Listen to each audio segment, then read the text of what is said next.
Well, please join for the Pledge of Allegiance. Pledge allegiance to the flag of the United States of America and to the republic for which it stands, one nation, under God, indivisible, with liberty and justice for all. Thank you. Well, maybe we will have some admiring public. I wish they would come and admire the new building. The newly renovated building. But we'll get started. So everybody's got a copy of the agenda? Yes. And did we have any amendments to the agenda? I would move to strike the executive session and the other lines that pertain to it about going into and exiting. Okay. Your motion to just strike the executive session? Yes. Yeah, so the two lines that pertain to, well, three lines. that pertain to Eliminate exec- motion to enter executive session, eliminate executive session, and eliminate motion to exit executive session and any decisions made. So Brock Loans remains, we're going to be Correct. discussing those, but it's not in executive session, it's public information. Is there a second? Second. Any discussion? All in favor? Aye. Great, aye. So motion passes.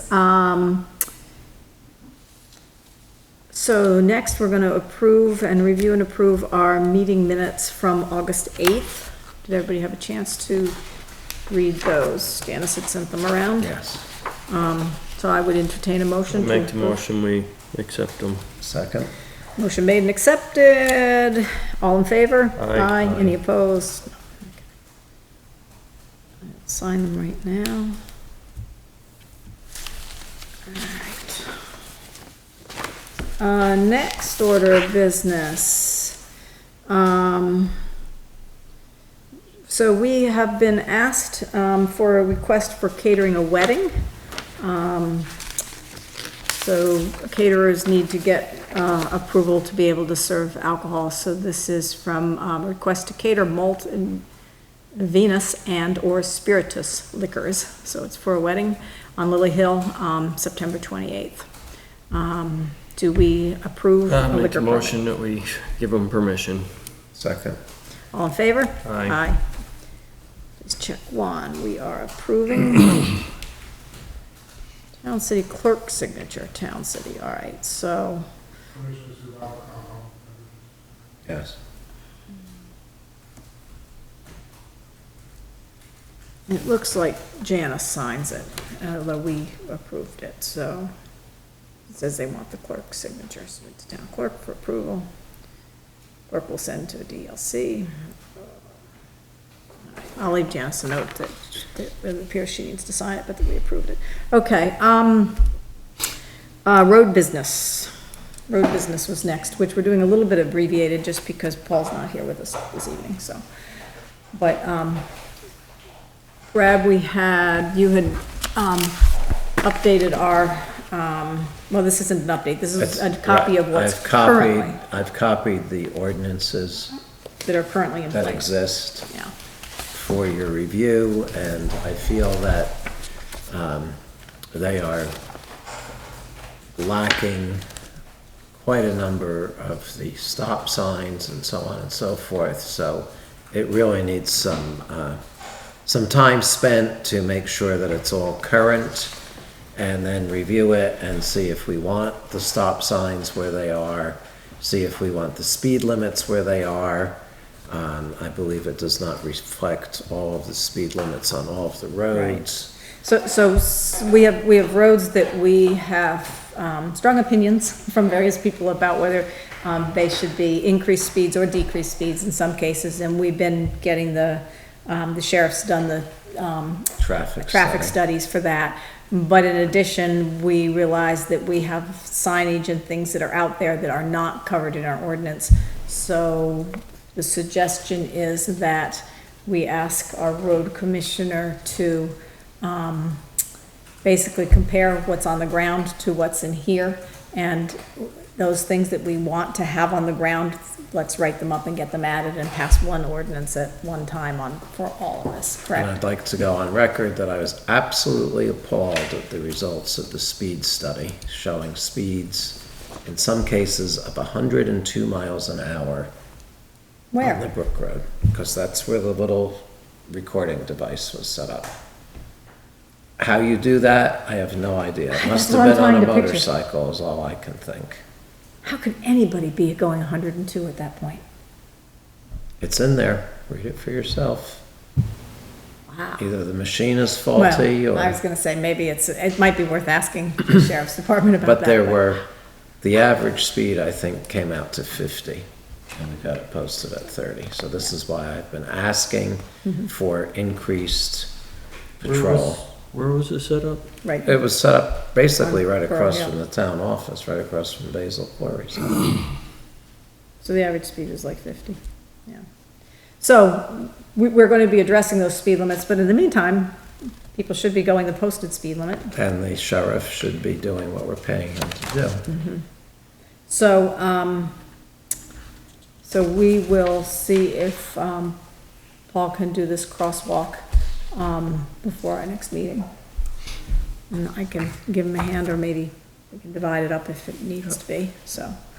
All right, anything else for road business? I think there was one other thing. Yes, there was one other thing that I wanted to just mention. So, the culvert up on, Colvin Hill. I guess there's still an Oh, issue that's on, about that. That's on Lily Hill. I'm sorry, Lily Hill, thank you. So I guess there's still an issue, about, isn't that interesting? It says, yeah, about this culvert. And I think that the issue was that a letter had been sent and there had been no response. So, Janice and I discussed it this week, and we just resent the letter out as certified mail so that we could be sure the person has gotten it. So I guess we'll wait to see if we get a In the response. event of heavy rain, we would be losing that section of road. He has totally plugged both sides of the culvert under his driveway with riprap with that size stone. I've never seen anything like it in my life. I can't imagine what this person is thinking to do something like that. Who would not want the water to run in a culvert under their driveway instead of washing out the road in front of their house? Don't know, I haven't been to see it. Where, I don't know that, So you turn left, on Lily Hill, yeah. and it's basically the first property on the right when you get toward the top of the hill, Oh. So near McChesney's? before it, Before it, okay. right as the hill starts Okay. taking off to go downhill. Cabiny type thing, right against the road? Dark brown building? Yes. Pretty close to the road, yeah, Yes, I know the that's one. the garage for I know the it. one, yeah. So anyway, we didn't get a response, we need a response. It basically says that if we don't, if this isn't we don't get a response, the work's not done on his part, that it'll be done and be charged to him for the expense. And because we didn't get a response, we didn't want them to be able to say he didn't get the letter, we sent it as a certified letter to see, so. In the future, that should be sent, first time certified Yes. letter with 15 days, not 30. Yeah, Because rain can happen fast. Because rain can happen fast. Yes. And That's why where- give it more time? Yeah, getting into the rainy season now. 15 days is plenty of time. yeah, and I do agree, I think these And things is should that be what sent that says, certified. 30? It said 30. Yeah, It that's- originally said 30, yeah. So, When was it sent? August 9th, Was the or original September date. 9th. that's when it was sent certified. It was originally sent. Right, but now he's got 30 days from when it was sent certified, so Probably, yeah. I'm trying to see if there was an original date on earlier. 8/15, not certified. So it was sent August 15th, not certified. We got no response, no action. So, I mean, we could go ahead and do it, but we're just trying to make sure. It should have been, it's a good idea to send these things certified. And then we can show that we've done our due diligence to let somebody know. So, Next up is Rutland Regional Transportation Council, representatives. A little discussion about that. So we've received a letter from the, USDA, which is the Natural Resource Conservation thing, saying we have not received a, wait, sorry, wrong letter. Give me a minute. Here we go, no. Just to Where is that? back up a second and show you, I took a picture of, Oh, good heavens.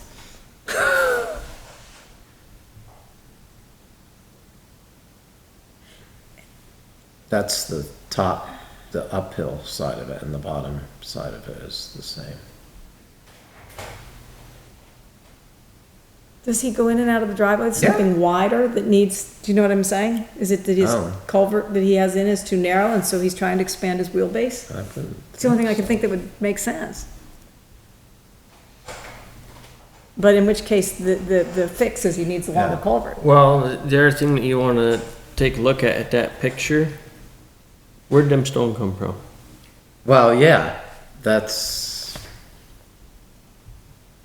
There's only enough stone to plug the culvert. He went down the hill and grabbed some of the Exactly. stone that we just put in the ditch. exactly. That's exactly what happened.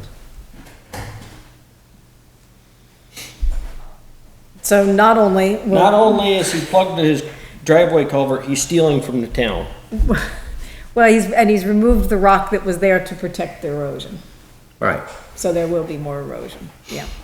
So, and you can see how silt is already building up yeah. because it can't go through Can't the get through the culvert. culvert, yeah. Okay. Let me, so somewhere here we had a letter about the, transportation and. It's long here we story go. short, nobody's been to meetings this year. Yes, the long story short is that, and we have two representatives, we have a representative and an alternate, and our representative told us that it would be very difficult for him to get to meetings during the summer, we know that.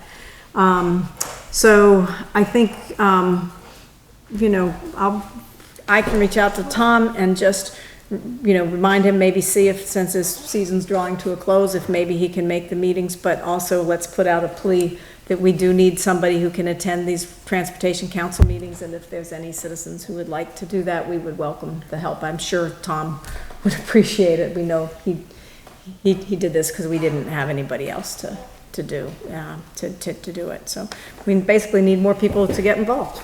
So opportunities. Work kind of faster if you guys are seeing a letter. So I'd be, You got a letter from the Rutland Regional there you go. Perfect. saying that our people are showing up. Right, they're encouraging, they want participation, and our folks haven't been able to attend the meetings, and so it's a gentle reminder. And since I know that our representatives have some conflicts, you know, it would be great if we could find somebody, you know, who would have the time and the interest to regularly attend those meetings and bring back information to us and represent us at those meetings. It's hard to get people to have time to do those things when people are working and things. Next up is a discussion of our flood hazard and river corridor bylaw, which we had our public meeting on. When did we have that? Was it August 27th? Yes, we had our public meeting and we had us 10 people or so show up. About 8 people had shown up to the planning commission meeting, and now it's up to us to vote on it. I do understand that there's a movement afoot that people are, one of the persons anyway at the meeting would really like it to go to a town-wide vote. That is absolutely a possibility, but the way the process works is that it's up to us as a select board first to vote, because then the townspeople can take action. Let's say we vote to approve and they don't want it. If more than 10% don't want it and they sign a petition, they can take it to a town vote. Let's say that we don't approve it and more than 10% do want it to go, then they could take it to a town vote. So the process is that we need to vote on that, and Paul's not here, but we could get him on the phone, but he did also tell me how he would vote, but we can put him on the phone if need be. maybe. We can try to see if we can reach him. Maybe we should bring him in for the discussion so that he can hear it. Let's just try.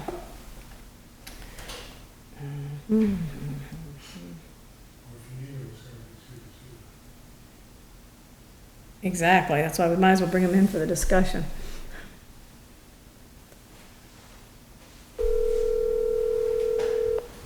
Maybe I should take him off speaker in case he says something inappropriate when I first call. No, I'm kidding.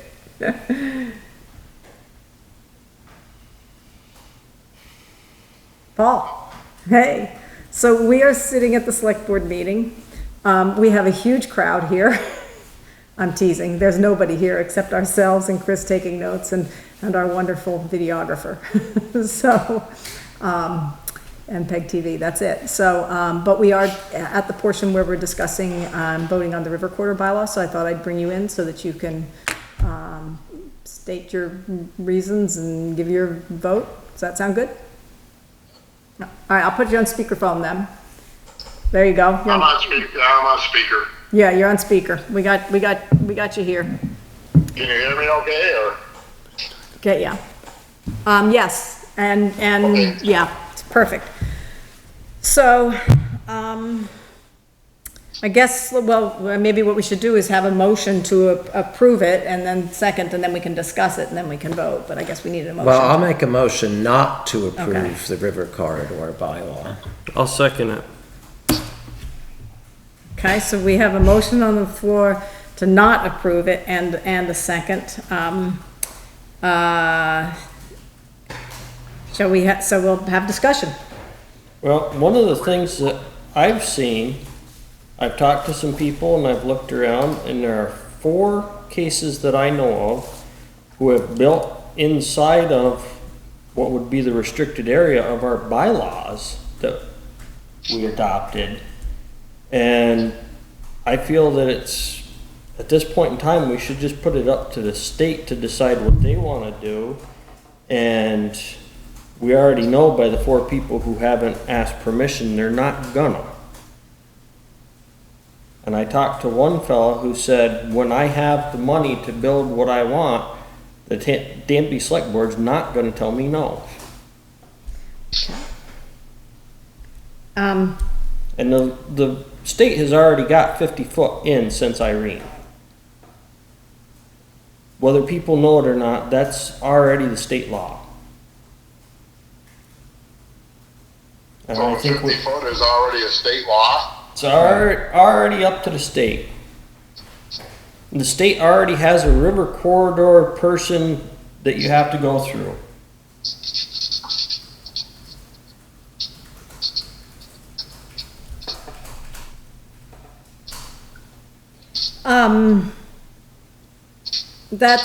That's new information to me. And I don't mean to question it, but I want to be sure that it's accurate, because it seems really important. Well, it's the same thing that Tom had said before, that there is already somebody that oversees the permit process for the state. There is a river corridor Okay, but that would, administrator. yeah, but that would be if there was a project that fell under Act 250 or one of these larger projects. They don't come into, so for instance, those 4 people in town that you're saying, that's not large enough to hit that quota or whatever. Well, I don't think in the eyes of the state it matters. So yes. So then, interesting and good points. I then would say that my thinking about that is that it does matter from the standpoint of that I see this as the common good for, our rivers and waters are common good, and they're not just in our town, but the waters leaves our town and they go to the next town and the next town and the next town and all the way to the lake. And this is us doing our responsibility to slow the waters down as much as possible, to create a situation where as little debris is going to be in those waters as possible that could block other bridges or culverts. And that the very fact that the state isn't caring about something with that close in little towns, you know, that is the job of the municipality to do, and that 50 feet is reasonable.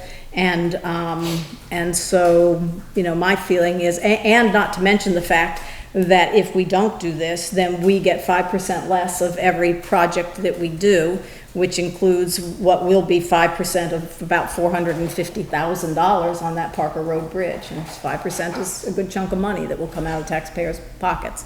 And I recognize that one way or the other, it all comes out of our pockets, whether it comes out from FEMA or whatever. But still, what that is it comes out as an immediate increase from one year over the next in the amount that we tax people, our rate that we tax people based on the value of their house and their, you know, and we have a lot of people who struggle to pay that.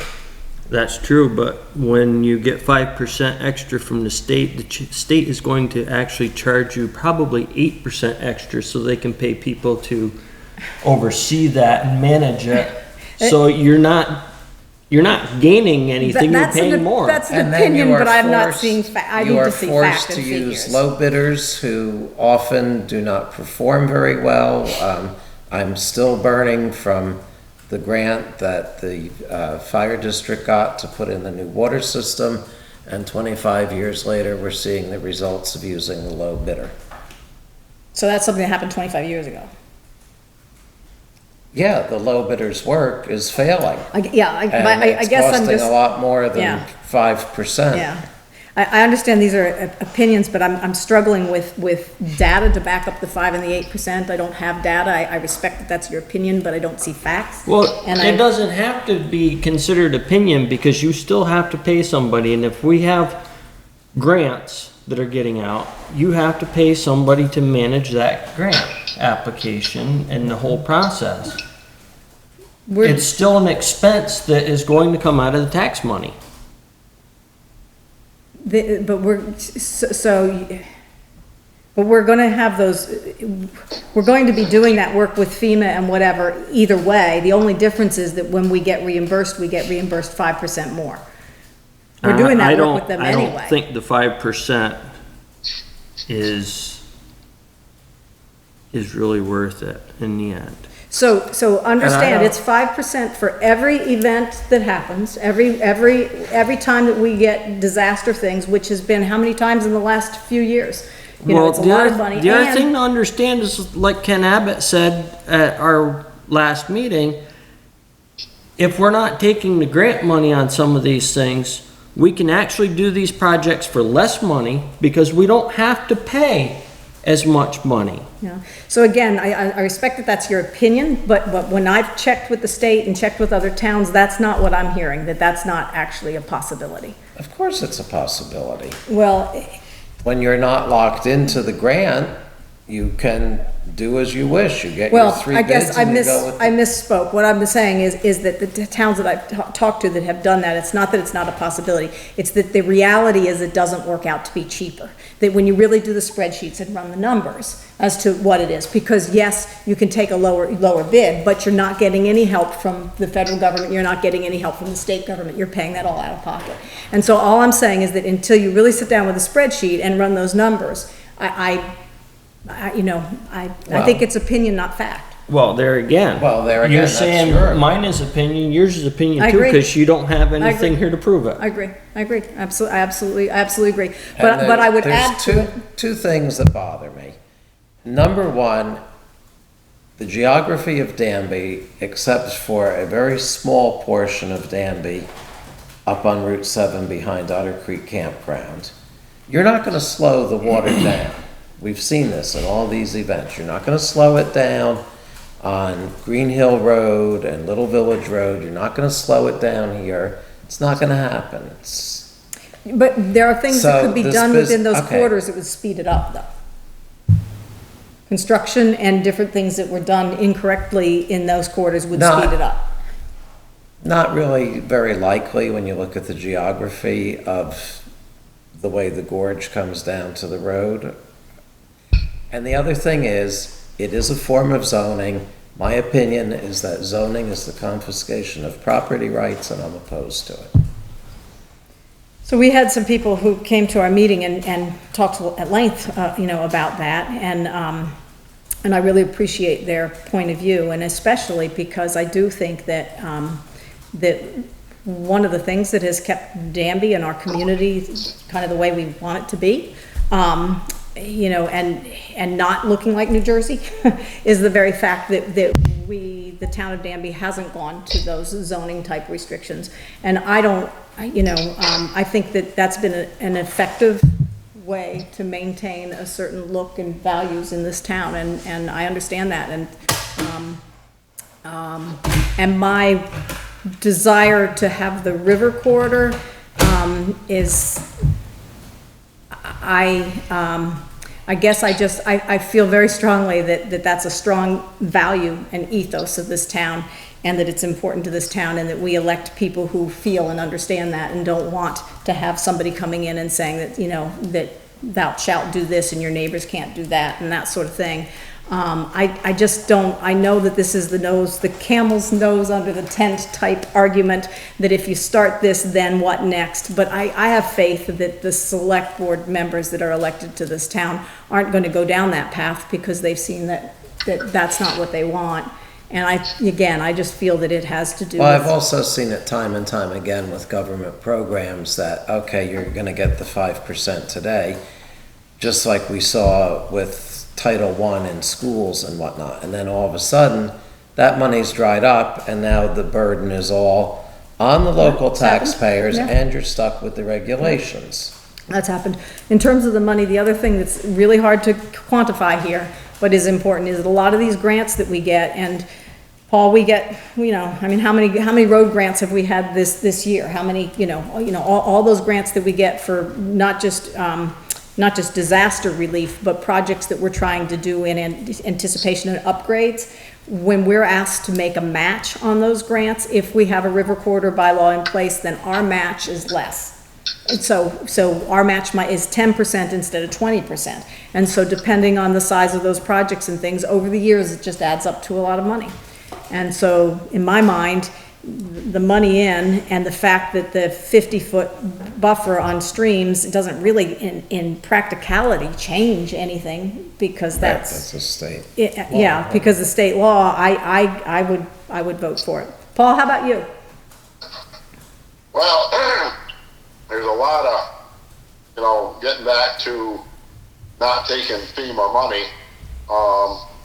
We got guidelines that we have to go by, because the state comes in, like it did on the Parker Road, and anytime water's moving down through private or public property, when we were over there with the state guys that day, basically, or everybody that was involved, they saw some ferns that were actually in the pasture, and first thing you do, we go under regulation. So are the people that we're going to hire, like Ken Abbott said, are they going to be able to, come up to the standards? Look what happened on Danby Mountain Road. We got one bidder. I don't know if that was because of the regulations that we had to follow, FEMA money or not. We've got to follow guidelines as to put in anything new now. Things have changed so much over the years. So I don't know if that part of it, not wanting to take, the FEMA money and just say, well, we'll get a private contractor, but is that private contractor, we got enough around to bid on it to get it done up to standards? So, like I said, I was kind of I ain't gonna say on the fence, but with this, the 5% part, I said, if the people are bound determined that they're going to be better off, and I know what started. It started with basically the zoning. And yes, it's kind of a zoning in a way, but is it going to outweigh the damage done? I don't know.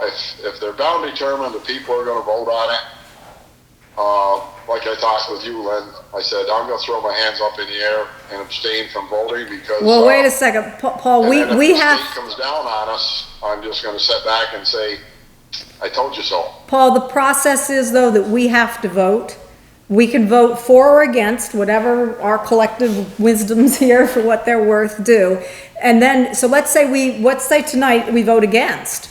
Then if 10% of the population wanted to take it to a town vote because they're for it, they can do that. They can do that. Or if we vote for it and 10% want to take it to a town vote because they think it should be against it. But either way, we have to vote tonight. But he still because has that's the right to process. abstain if he wishes. I guess he has the right to abstain, but, well, yes, but on what, but I guess I would say on what grounds? I mean, I think that it's our responsibility to make a Like I said, decision.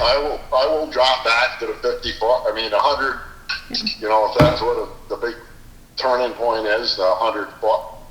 I think at least the starting point for us is 50.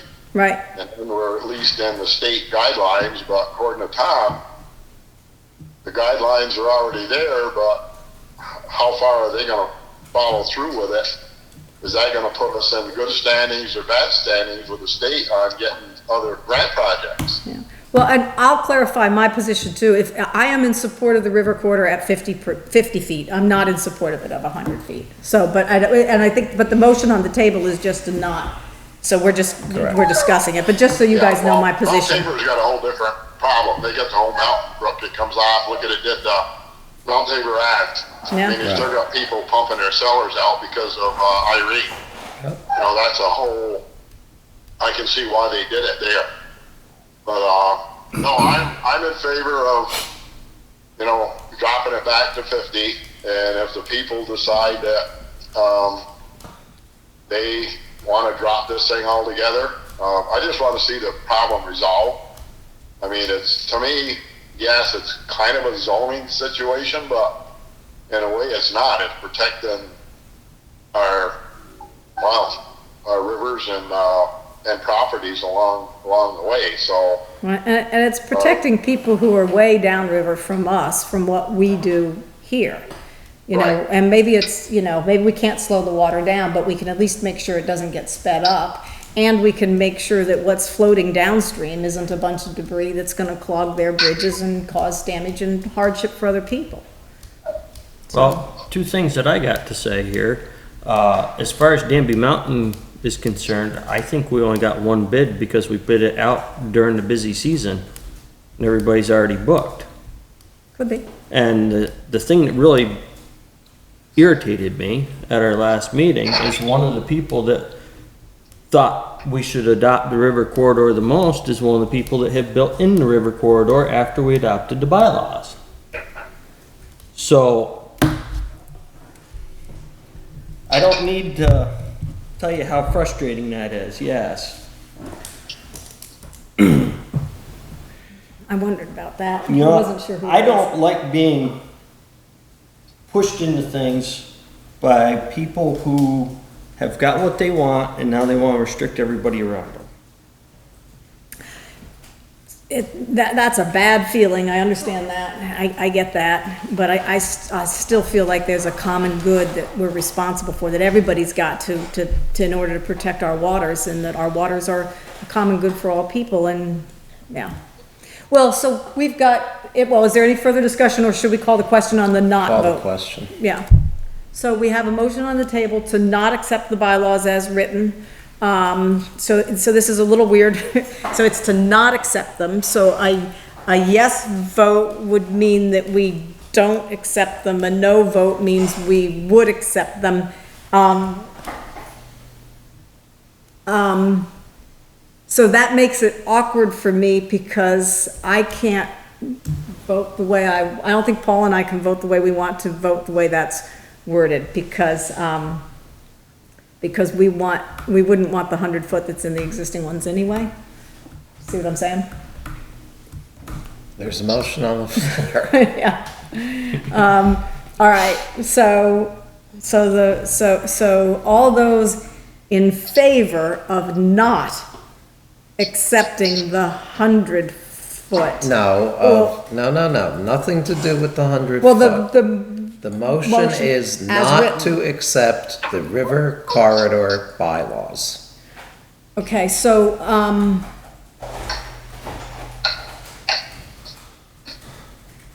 I'm struggling with this, and then- bear with me. If the motion carries and if the registered voters wish to take action against it, they are welcome to follow that course. So the problem that you're putting me in the position is that if I vote to not approve the river corridor bylaws, then that makes it that I'm saying that I want to approve them as written, and I don't. I actually want a different thing.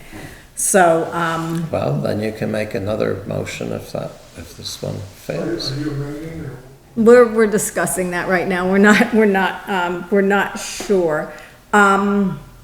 So, So we'll vote on this, and then if you wanna have it at 50 foot, then you can make a motion at 50 foot. yeah, If this fails. If this fails. well, there's a motion, so let's call the question. And it's gonna be difficult because there's four of us. Thing is difficult for you, I'm, difficult for me on the phone. So the question in front of us is, whether the motion is to not accept the river corridor bylaws as written. All in favor? Aye. Aye. All opposed? Opposed? Nay. Paul? I'm still confused on, See, that's what I was afraid of. how to go with, So. Yes, so a- no, or abstain. So a no, yea or nay. so a, You got me all messed up here. I know, and that's why I was having the discussion, is I think it's confusing, especially if you're not in the room. So a yes vote would mean that there will be no river corridor bylaw as written, it's just done unless people want to overturn us. And a no vote would mean that, what does a no vote mean? A no vote would mean that we're stymied. That you're basically in favor of That adopting. so a no vote means you're in favor of adopting it, but if you vote no and we're stymied, then the next thing I think we'll do is put a motion on the table to consider it at 50 feet instead of 100 feet. Okay, well, I'm gonna have to go with a no right now, and, then change, then we go to the 100 foot, then go back to the 50. Yeah, because let's at Like I least said, vote on the it's 50 kind feet, of a- yeah. People get so stirred up over the But zoning thing, I think. you So he's have to saying- understand that you are not voting on one section of the bylaw. You are voting on the entire, however many, 42 pages or. Right, but we can whatever vote it to is. pass it with the amendment that it's 50 feet instead of 100. We can put that motion on the table. Okay. And by his voting no, we can put that motion on the table. So the motion to not approve, to not approve the current, bylaw as written, it's, 2 yes and 2 no. we've got 2 yes correct? and 2 no, so we So don't the have it. motion fails. So I would entertain a motion to consider the bylaws with the amendment of a 50 foot. Would you like to make that motion, Paul?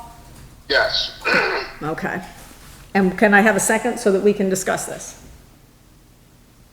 Okay, I will hand my gavel to you, Paul. You are temporarily the chair, and I make the motion so that we can discuss the 50 feet. Yes, I'd like to discuss it. I make the motion to discuss it. Okay, so we have a motion on the table to adopt the river corridor bylaws amended to be 50 feet rather than the 100 foot recommended by the planning commission.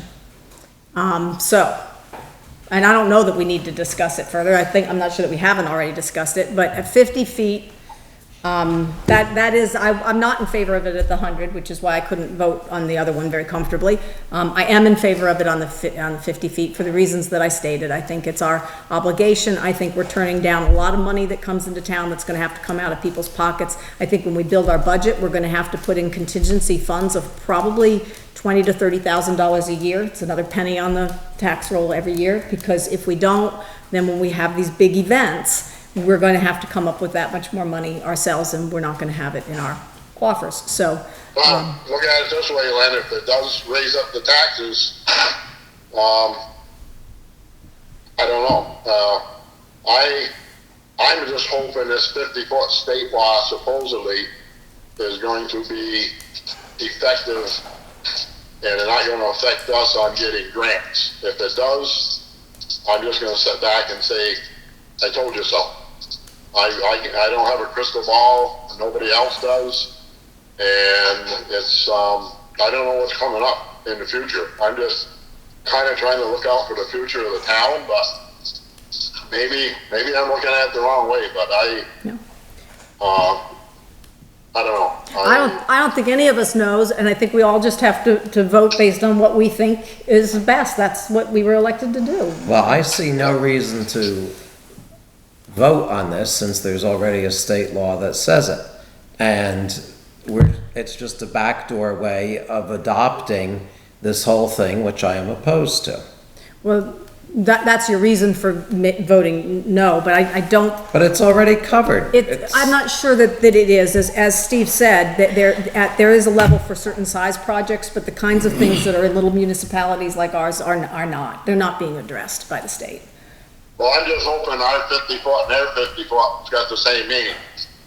You know, like I said at the previous meeting, I don't want the state to look down and say, well, I know the law's in effect and Danby did not approve it, and then if something happens, and then, you know, like a lot of them said, the 5% dollar-wise on some big project like we got on Parker Road, yeah, it's going to be a big dollar amount, but on some of the, you know, small culverts and stuff, you know, it's probably not going to mean that much. Right. But, you know, we can't predict the future.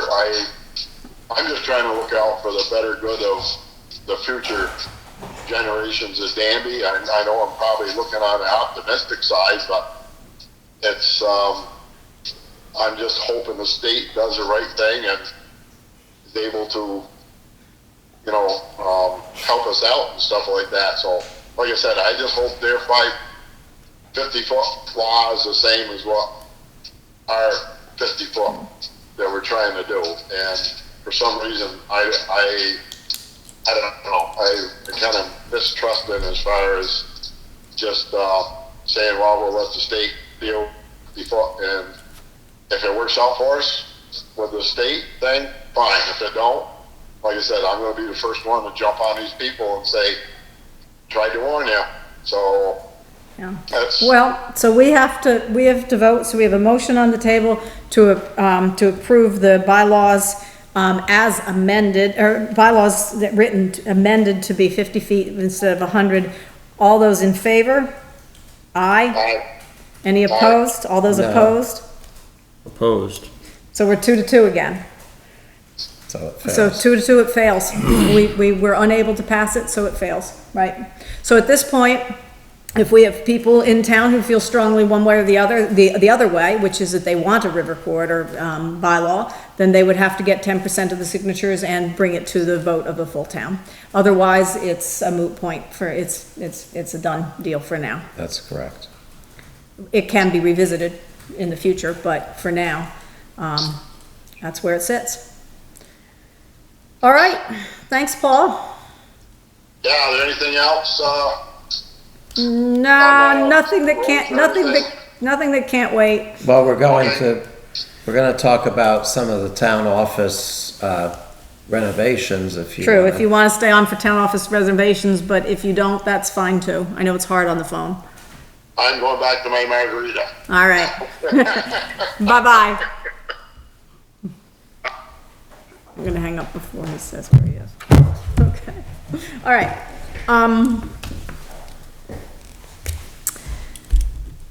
So town office renovations, you're up, Yes. Brad. Okay, so everybody can see what we have done.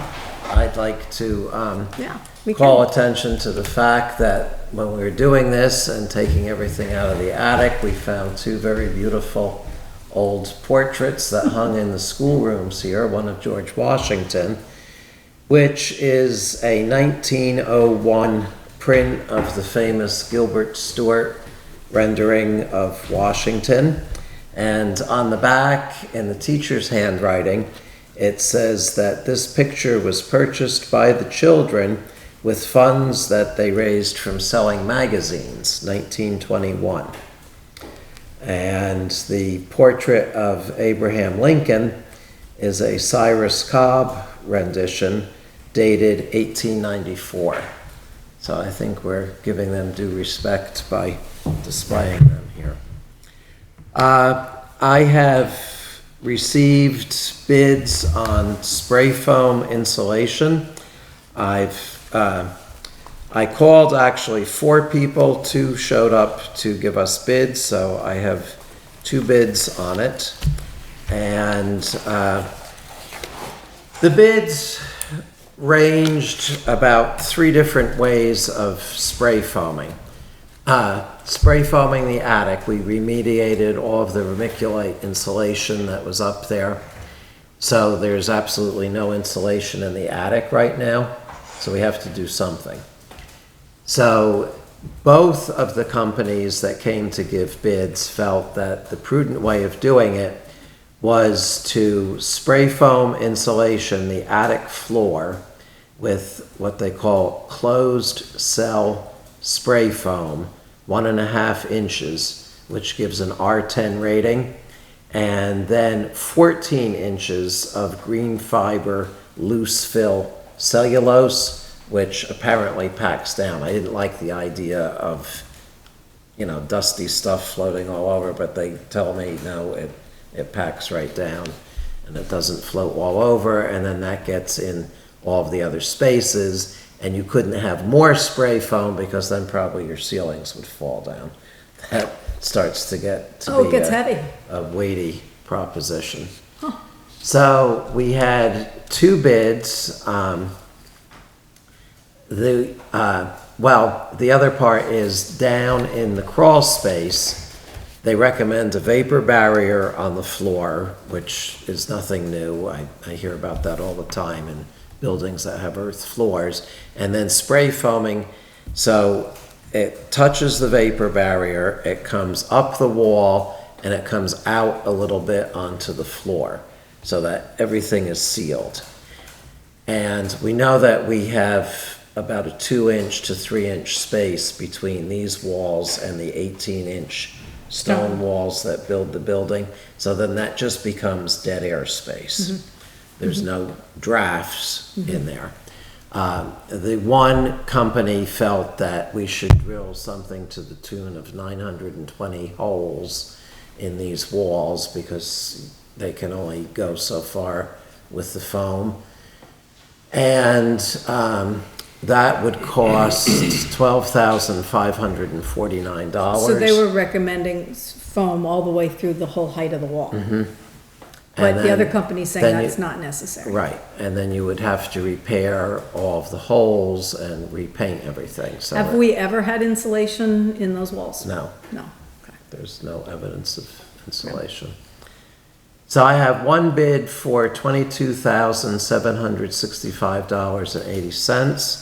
And I have another bid from the company that felt we only needed to do the attic and the vapor barrier and the spray foam down in the crawl space for $12,357. And they also were very proactive about getting the Efficiency Vermont incentive of $2,420. So that would reduce our cost? That would reduce our cost to $9,937. I'd love to hear a motion to accept the bid from, the bid for $9,937, $12,357 before the rebate from the incentive. So, I just need clarification, the first number you said, Brad, was 1,549, is that the additional for the walls? That was just the additional for the walls. The entire bid was $22,765.80. and that bid was from VFI? Yes. So we have 2, we can give you these documents too, Chris. So one was from VFI for the $22,765, 80. 66 roughly. And the other is from Vermont Energy Works, for 12,357 before the rebate from the incentive. I'll make the motion, we go with Vermont Energy Works. Second it. Any further discussion? All in favor? Aye. Any opposed? There you go. What Okay. do you have next for us, Brad? Next, I have a bid from, where did it go?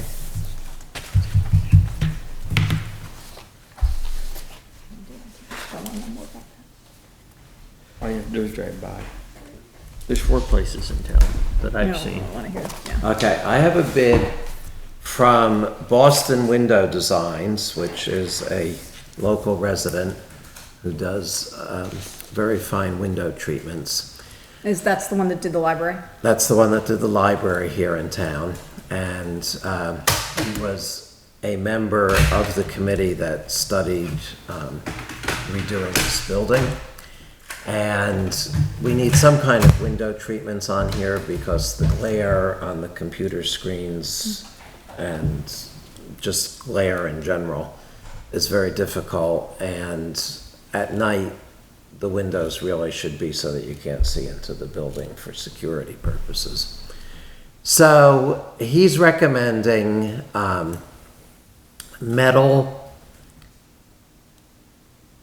Any blinds? 1-inch mini blinds. And the blinds would basically, I mean, you can crank them up if you want, but you'd basically leave them down all of the time and then just turn them so they're either open or closed. And we have the commercial grade for $1,205, or he feels the better option is the residential grade, which is .008 gauge as opposed to .006 gauge for the aluminum. And that is $1,466.44. Interesting. So the residential ones are sturdier than the commercial ones? Currently. Are the residential aluminum or are they plastic? No, they're no plastic. All of them Okay, are aluminum, Yeah, yeah. he Well, said. you pointed out that the first one was aluminum, you didn't on the Right. second. Yeah. Yes, this is actually spring tempered aluminum. So it has more slats per square foot for greater overlap. So that's gonna help with energy also, because you have a better overlap when they're closed. Would you like to?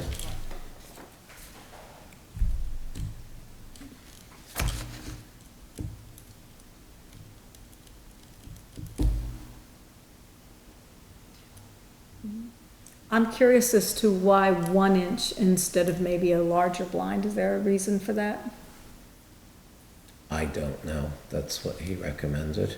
I was wondering aesthetically. You know, these are huge windows. Would 1 inch ones seem like too busy and little, or I don't think so. I can't I quite always thought picture the it. wider ones looked gaudy. Yeah. Well, I think there's that too, and my problem with them is that you almost always see them eventually bent, and, Well, that's why he recommends Yeah. the heavier grade. I mean, they're great when they look good and they're new, but when they get shoddy, they look bad no matter what. So, I mean, all in all, I don't think it's a terribly large expense. No, and I think we need something on the windows. And we yeah. need something on the windows, and, I'll make the motion that we go ahead and get the residential grade. okay, I'll second it. All in favor? Aye. Perfect. Okay. Now, 2 other things. The energy audit that I sent you, a little time back, I gave Yeah, a you while ago. this memo at the meeting. One of the things they recommended was getting rid of the clunky old air conditioners that we had. We had one in here, one in there. Right, fit in the windows. and- They're very old units. They really would not fit comfortably in our new windows. You'd have to, you know, rig up something with plywood or whatever. And they're energy guzzlers. So what I would like to do is get authorization to purchase what they call the LG air conditioners. It's a unit that sits on the floor, With the looks kind of tube that like goes to a the window. dehumidifier. Yeah, I noticed that the university's using those all now. I saw them when I was in Gary's office, yeah. I think it probably makes sense, although I still, We don't have to do that, obviously, right now. Right. We're out of the... right, I still But the would, reason I'm asking is because I'd like to, rather than bring those units that are being stored down in Nichols' store right now back in here and have them take up space. no, let's sell them. So, okay, Well, okay, let's find a home for them. okay. Yeah, no, I think that's fine. How do you feel about it, Steve? Put the old ones next to Cliffy's shed and Yeah. let Oh, somebody they'll lug 'em go, off. they'll go. They'll on go. Saturday. They'll They'll lug go. off. But the other thing though that I would encourage us to think about is that, you know, if we would and could, and based on our audit and some of the, you know, the fact that we have been bringing in some monies that, you know, because we've been doing tax sales and we've been getting tax money in that previously was not coming into the town. And when we get that audit report that we should have by next week to confirm how much we have, I'd like us to maybe consider the idea of putting some solar on the site.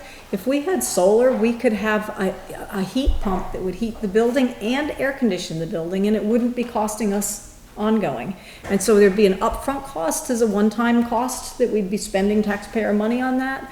But in the long run, it would save us an enormous amount of money if we could use a heat pump. So I'd like us to consider that I'm before we very much- invest in, Okay. yeah. I'm very much in favor of that, and this building is perfectly situated with a big southern exposure. Southern exposure is incredible on this building, yeah. So I'd like us to at least visit that as to what it would cost and what the pros and cons are of that. Okay, and the other item I have is the front of the building ramp. I've been talking with both the mason who's working here and Tom Phillips, who's done all of this renovating for us. If you notice, there's a large hole on the left-hand side of the front door, and you could either take a little break and you could look at it real quick, or you can just notice it on your I'll notice on my way out. your way out. So we're talking about, you know how the stone ends, and then we have the clapboard section with the front door in the middle? So cementing from as wide as the clapboard section out to the paved parking area with a ramp. Because this wooden ramp just takes a beating all of the time, and it would. So would you, so you'd basically make a form and pour cement and make a ramp? Yeah, and Phillips is telling me it's gonna be around $2,000 to do something like that. And then we have a good ramp that, you know, really I'll make the motion, you go ahead and do it. fits the handicapped, not to exceed $2,000. Yes. Yeah. I'll second the motion if I can. Okay, All right, all in favor? aye. Aye. Nice, and thank you, Brad, for all the work that you've put into this building, and thank our contractors that have been working around the clock, Very, weekends. very Yeah. diligent. I Yeah. could not have asked for a better Yeah. team. Are these new lights, or are this? They are new LED lights. The fixtures inside these old globes are LED. And so we should be Yeah. seeing a reduction in the We will see a electric reduction. bill, and certainly the output from these lights is terrific. This is a Yeah, the nice, light is much better in here than, nice yeah. bright room. Yeah, yeah, appreciate it. Well, let me just look through and make sure there wasn't any other business that, yes, so, I was gonna say we moved to public comment, but actually let's reorganize that because we still have the Brock loan to talk about.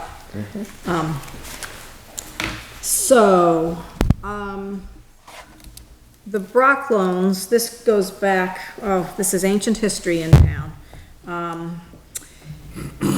And essentially historically, it was a loan program that was, Started in operated. the 1990s. Started in the 1990s, and it was operated by Brock, and it was overseen in sort of, different towns formed little groups, and they oversaw monies that were able to be loaned to people, for their homes. Who would not otherwise qualify for a bank loan. And so it was when their homes were in pretty desperate shape of needing some help, and there were people who didn't qualify for a loan and didn't have the means to do that. And it came to our attention back in about 2017, the select board's attention, that there'd been some issues with this, in that loans were given out, and you know, nobody here was a banker, and the processes that would have been put into place to follow up on payments and interest and late fees and things like that weren't put into place. And there was a committee that oversaw those loans, and in 2017, the select board updated that committee and asked, and Tammy Heaton and Rhonda Pierce joined that committee, and we asked them to take a look at these historical documents.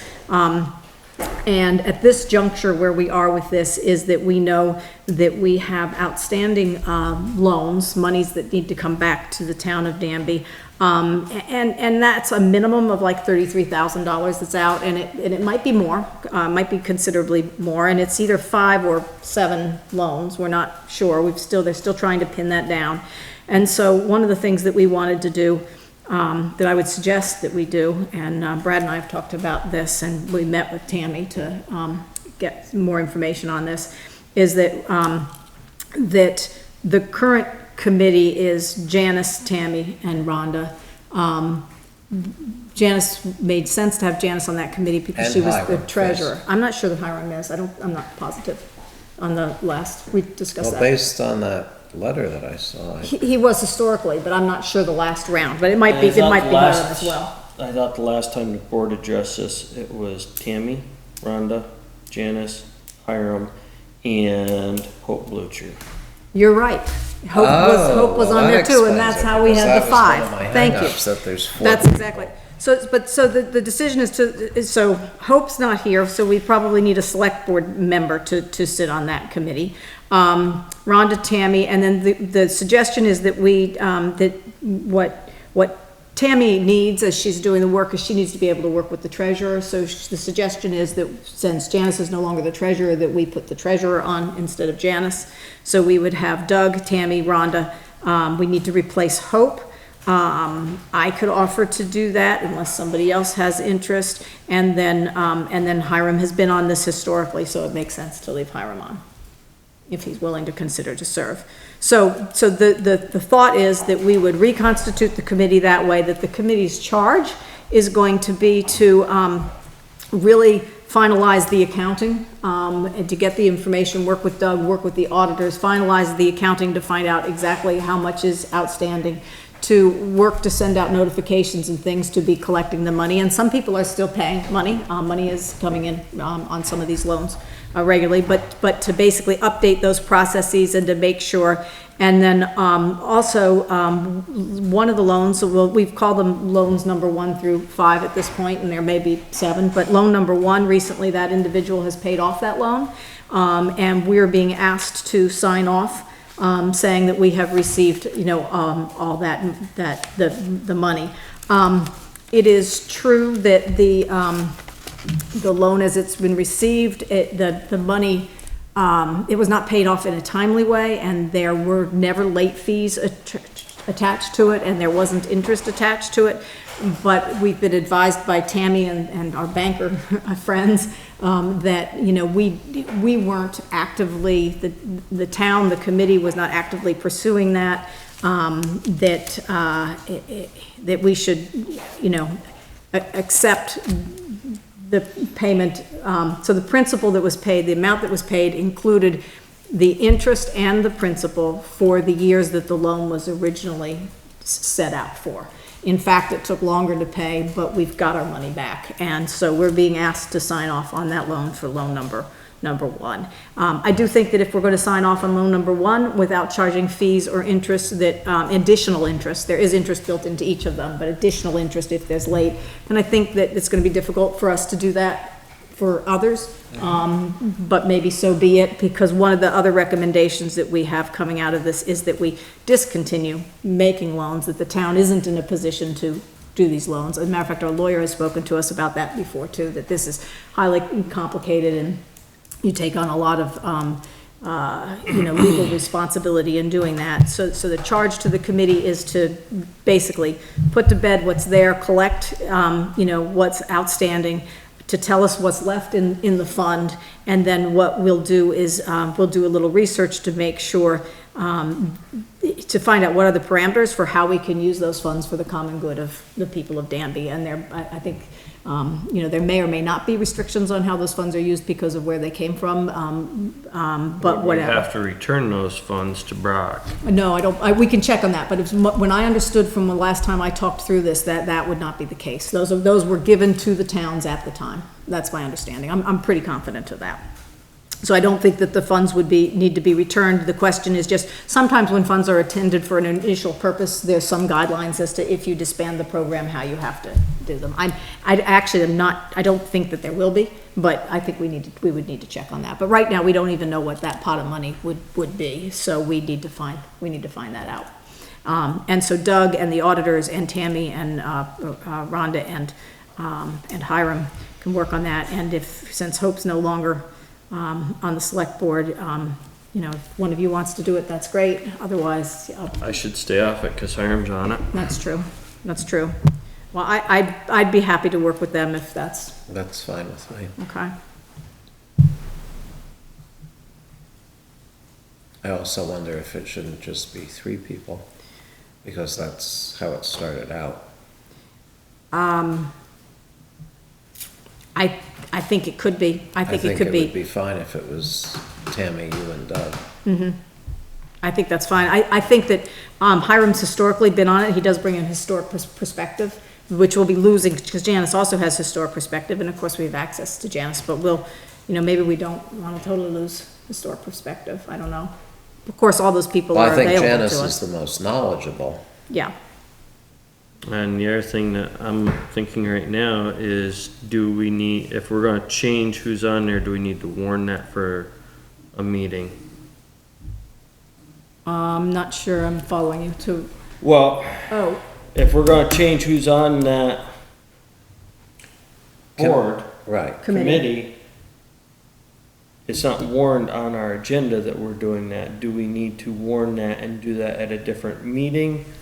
Because, we're discussing the Brock loans, but we never said that we were they're going to be addressing the committee, so if Janice, say, wanted to be on there, she doesn't have the opportunity to voice her opinion. Well, and she did want to be on the last time. The reason that we're thinking that it's got to be Doug is that Tammy's been trying to get information, and Janice hasn't been able to give that information. And we think that the problem is that she's not the treasurer anymore, that we really need the treasurer. So that's the reason. I'm not arguing Yeah, that, I'm yeah. just trying to stay Yeah. above board. Well, I think, I don't think it's a requirement. It might be a courtesy. So I don't know how people feel about that. I just find the whole thing extremely cumbersome.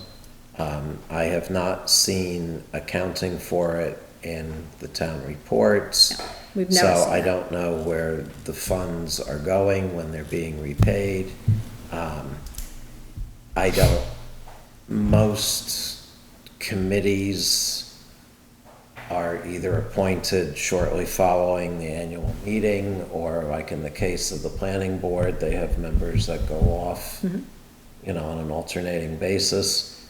This whole committee operates very sub rosa, and I'm really not comfortable with it.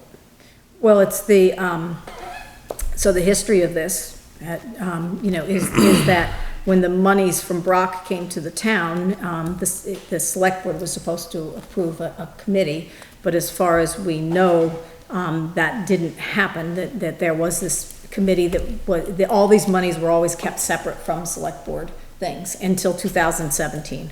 And that's when the select board found out that it was its responsibility to assign a committee. And so we assigned those, committee members, and this is the work that they've done up until now. So, So I think that we can, I mean, a committee serves at our discretion. I think that we have the ability to assign to whoever to the committee that we want and to take anybody off the committee that we don't want. Well, I think in the beginning, Margot was on the committee while she was on the select board, wasn't she? When that started? That she was on Well, the when it board. first started, I have the folder over there. It seemed like the committee was George Stone, Janice, and Hiram, I think that, we think from the records that that was the initial committee. looking at letters. Okay. that- Going back to, So that's why I 2000 said or maybe we something. only need 3 people. Well, I know it had been 3 for a long time, right, but when it's a minimum of 3. when everything changed, we put it to 5 In in 2017. 2017. Right. And we did that to broaden, because one of the things is we felt it had been too isolated, and that we were trying to, you know, to shine a little light on this and to figure it out, so we could But I support think, people. I think it would be prudent if we broke this into separate motions. And let's deal first with accepting the full payment of loan number 1. I'll make the motion, we accept the full payment. Second. Well, so it's not just that we accept the full payment, we're signing off saying that we have received all the money. That the loan has been And I paid. should tell you that there That is the a. loan has been satisfied. There is a discrepancy, between what Doug has recorded from checks that have come in and what Janice has recorded has been paid. He believes there's a discrepancy of $150.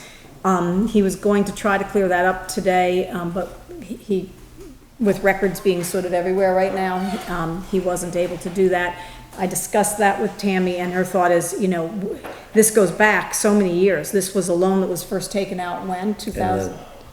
Let's be glad we've got what we've got. and Thank you, yes, be that's done. exactly where I'm going, is that I don't think, so what we're saying by saying that we're discharging the mortgage, because there was a mortgage, you know, that went with this loan, is that we are saying that we have received payment in full, and so, yeah. So we have a motion on the table to that effect? And seconded. All in favor? Aye. Any opposed? Okay. So we voted to sign the discharge of mortgage for loan number 1 for Margot Stone.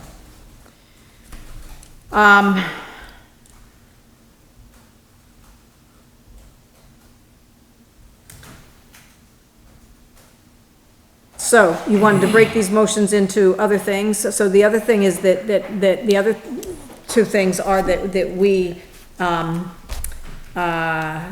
ask our committee to resolve the current issues, and pin down the outstanding balances, and to work to send out letters and to And collect to the money. place a lien on the property And then the other thing is that. of loan number 2. Yeah, one, loan number 2, one of our loans, somebody is deceased, and, the person is deceased, and so in order to get our payment, we need to go through the estate, and so we need to put, a lien on the property to get the money that's paid, and I think it's a good chunk of money. I think that one was about, I think that's $8,000, yeah. So the charge of our committee is gonna be, to So let's do that as a Yeah. motion. just the lien, or you wanna do the charge of the Just- committee just- and the lien? Just the lien. Okay, so let me hear a motion.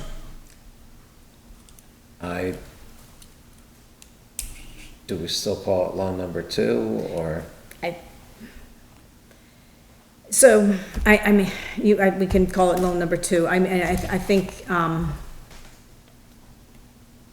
you know, the person is deceased, so you know, See, this is why I felt that certain wording in the Open Public Meetings Law allowed us to do this in executive session. right, But you told me you were advised by counsel not to do that. right. I think we So- just say loan number 2 that was to a deceased person. So here's the thing for the public that's watching. This is absolutely public information. The public has an absolute right to know who took these loans and if they paid them and when they paid them on time and everything else. But our job is not to embarrass anybody, and we have no intent or desire to do that, so we prefer not to use the names. If anybody wants that information, by all means, it's public record. Does the executor of the estate know that there's a loan out? Well, that's what we have to inform them, because that if we don't tell them, the estate will be settled and we won't get paid. That's why you put a lien on, is my understanding. The water district has done this before. I have not done this before. Right, but I understand the So whole that- concept of a lien. Yeah. I just don't know if anybody from the committee has actually called and said, hey, your father died in the town of Danby. Probably not. That's because, and I understand that what we have to do is engage our lawyer to start that process. write it. Because To write It's it. it's not a costly, I mean, it doesn't take the lawyer more than an hour to do that. It's a form that they basically fill out. I'm trying to look at it in the position if Hiram died today and you sent me a notice that there's a lien on my property, I'm gonna be ugly. And I'm gonna take it out on the first person I can scream at. That's gonna be you, cause I got your number, not Brad's. That may be, but the reality is that the person died owing the town money and that comes out of the estate. I understand that, I just didn't know if anybody had reached out Yeah. to them to say, I don't know either, I don't and I know. would be happy to phrase the motion to the effect of, to authorize the committee to contact the executor of The estate. the estate of loan number 2 to see if they would like to satisfy the outstanding debt at this time. Otherwise, To the begin. town will be placing a lien on the property. perfect. Thank you. I will second Second. that. Did you get that, Chris? You mentioned a mortgage in loan number 1, there's no mortgage on loan. Oh, they're all mortgages? They're all mortgages. So those are, that's not a loan either. There should already be something in the records. They should know already, but So if there's a mortgage on, then the executor puts out a notice saying you gotta make claims against the estate, and here's your notice.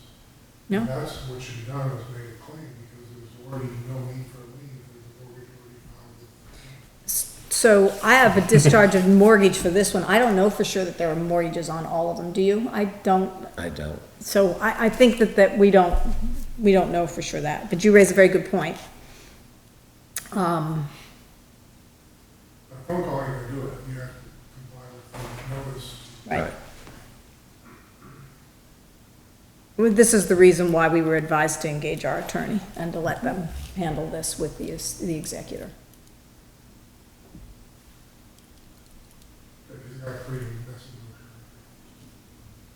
Motion to authorize committee to contact executor of the state loan to satisfy debt or else town will authorize it. That's what you want to do. Yeah. Well, should we amend that to be, When did the person die? I believe this past winter. So is this something that they may have already settled the estate? I don't believe I so. don't think so, and I don't think they can settle the estate till something like the property is sold. Well, the way he just described it, if they put the notice in the Rutland Herald and we didn't act upon it, then we're SOL. Well, I think that's true, but I don't think it's been done. Wow. But we need to find that out, which is this, which is why I'd rather have the motion, and I think we turn this over to our attorney Yeah. to, because I think that we need, and I think an hour's worth of an attorney time is going to So- clear this up. Are you changing the motion to the lawyer? Or, as, if that's what you would like me to do. well, I mean, if that's the wisdom Would of you the like to board, ta- I'd be happy to withdraw the motion and, if that's the best Phrase a new direction motion. for the town, cause not knowing all the details on when they died or anything else, it's hard for me to. I'm looking at it, the person has just died, No, and now we're looking to do this, but if we're looking at almost a year's time, then I do think we should have the lawyer drafted up. Okay, so we've got you're making a motion to, He's gotta to have our pull lawyer his look into back. this and do, yeah. So you're gonna rescind your motion. Yes, I'll rescind my motion. And we have your Withdraw motion my on the table. motion. Right. And I'll make the motion that we allow the town's attorney to what, contact them? So the town's attorney is going to do, to either notify them of the fact that there's this outstanding, so there may already be a lien if there's a mortgage. So it's hard to say exactly what the attorney's gonna look into what it takes to get repayment out of the, to have the estate pay the town for the money that it's owed. How's that? So I'll make the motion, we let the attorney handle it. I think that's fine, that we'll let the attorney, handle collecting the money that's owed to the town of Danby from the estate of Yeah. loan number 2. Okay? Second? All in favor? Aye. So we've got the lien, we've got, And then I would make a Discharge of the motion motion. to, I don't think we need to authorize, but to encourage the committee to contact the people with outstanding. I think we charge them with contacting them. We That's their charge charge. them. Okay, they're Yeah, charged with contacting the, the people with out- outstanding balances. the people with outstanding balances and institute a practice of monthly billing. I'll second it. Very good, all in favor? Aye. Aye. Let's give Chris a chance to catch up.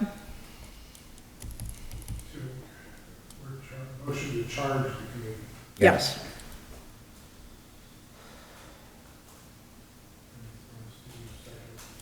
And actually, I think we also maybe need to add to that motion or make another motion that is their charge and that we are instructing them with, that at this point in time, no additional loans are going to be extended. Right, Since I can't make a motion, would you make that that's motion? fine. All right.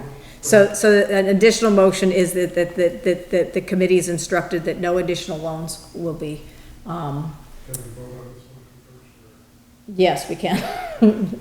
Oh, we hadn't voted on the other motion? No, we did. We did, It passed. Yeah. And then you said, let's give Chris a Yeah. second to catch up. right. Okay, so the motion to charge the committee has been seconded and all in favor. Yep, Yes, New motion. the new motion. And so the new motion is that, No. we're instructing the committee that not to issue new loans. at this time. Who's I'll making the make- motion? I'll Paul, make it. yeah. Brad's making the motion. And I'm seconding it. We're short on people today. All in favor? Aye. Aye. And then finally, the other thing would be to make a motion to whether, and the other thing we could do is we could just ask that, Well, that's what we typically do, is we advertise that we're going to,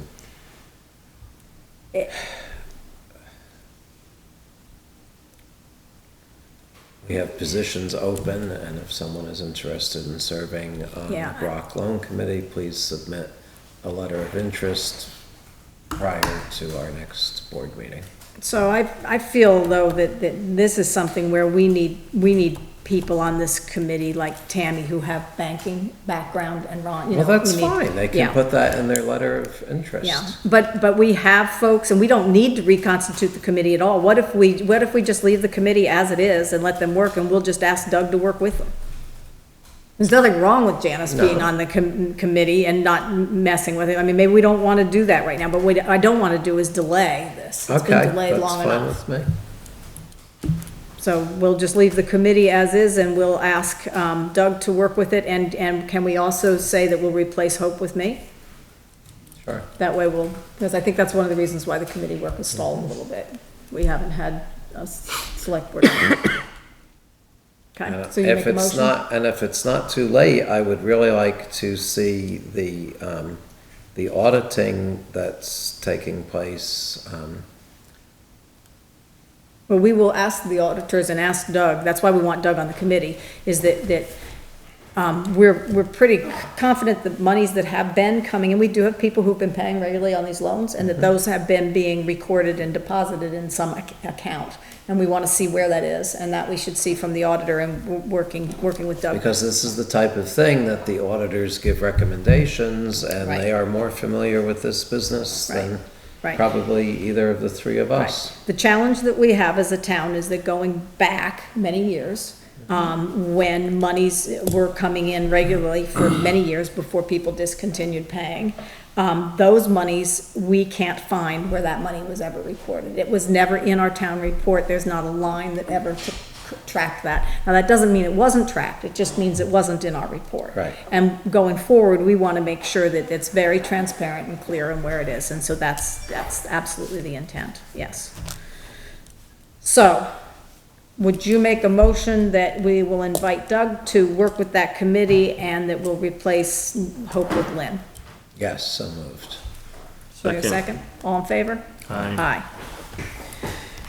Motion to have Doug work with committee and replace. And replace Hope Blucher with Lynn Bondurant.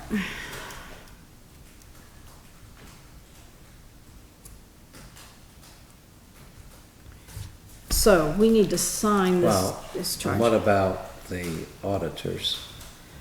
You mean on that committee, or what do you mean? No, I would really like to see if we can possibly have this recent audit encompass these loans. We can talk to them about that. I'm not sure whether or not they were given that information, so it may not have been within the scope of what they were doing, but what we could do, it was. But it's town money. It's got to be within the scope of what they're doing. It's town money, but it's not clear that it's ever been in the town accounts. Well, that's what auditing is all about, isn't I it? agree with you.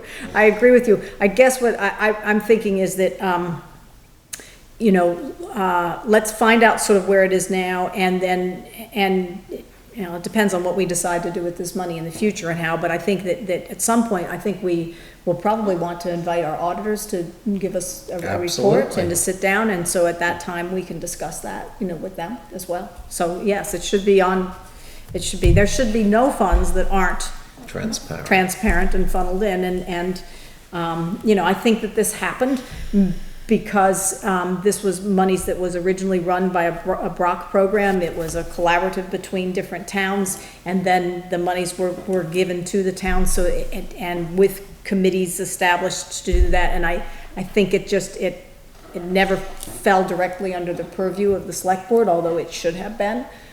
So it's just something that we have townspeople that were committed and, overseeing this, but, it's complicated. And I think all of the things that are the issues with this, for what's been difficult about collecting money and managing this and all this, is the very reason why we're really advised that we're not a bank and this is not what we should be doing. So,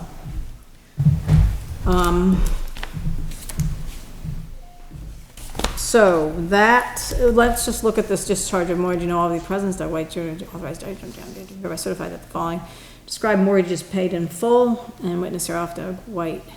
In my capacity as treasurer, duly audited. So this is Doug White who has to sign this as a commissioner. So I think what this is Doug has to sign this. So our motion to accept loan number 1, the discharge of that mortgage, we're instructing our treasurer that he can sign that. That's actually the motion that we should be making on that.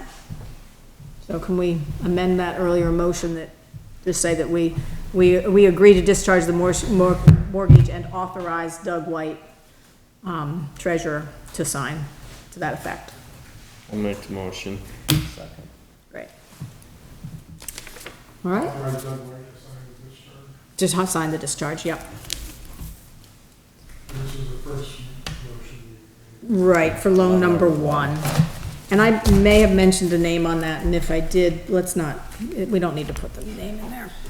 You said, Margaret's. Yeah, well, yeah, let's, yeah. I'm talking over you, potentially. What's in there, something? Yeah, You're going to the woodshed, Audra. Yes. Well, actually, it's great. That's a loan that was fully paid off. Yay. Yes. To be lauded that it was paid off. Let's not hash over, we can't change the past, we can only go forward. And that's our intent, is to go forward in a healthy way. And maybe we're gonna find that we've got some money that's not best administered in a loan program that we don't know how to administer, but maybe could do some other real good for the town of Danby, and let's hope that that will be the case, so. And that was Brad, you made the motion. I did. I would love a motion to adjourn. You haven't given Chris his public comment yet. Oh, Or other that's business. right, public comment. Business. Chris, do you have any public comment? Any additional public comment? Okay. Any other business? And is there any other business to come before the board, which actually wasn't on our agenda, but we, Oh, yeah. oh yeah, it is. It came before public comment. All right. Make the motion, we adjourn. All right. Do I hear a Second. second? All in favor? Aye. Aye.